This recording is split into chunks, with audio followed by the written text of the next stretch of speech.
as you can see, I've swapped over these two plugs, and now I'm going to run Extruder 2, and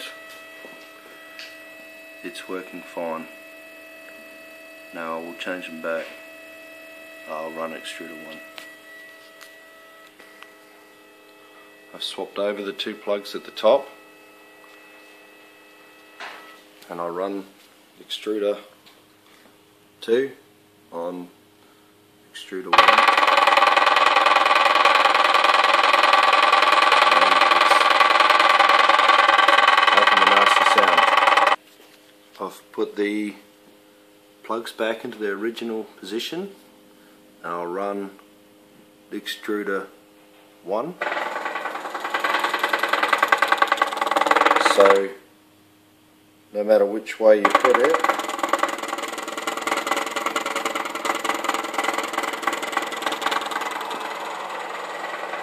doesn't matter which way you change these, it still plays a nasty noise. Now I've unplugged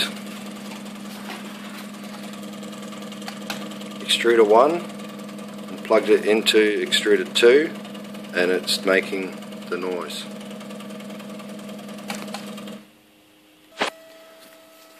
Plug Extruder 1 into Extruder 2 plug, and it's fine. No noise, works fine, as you can see.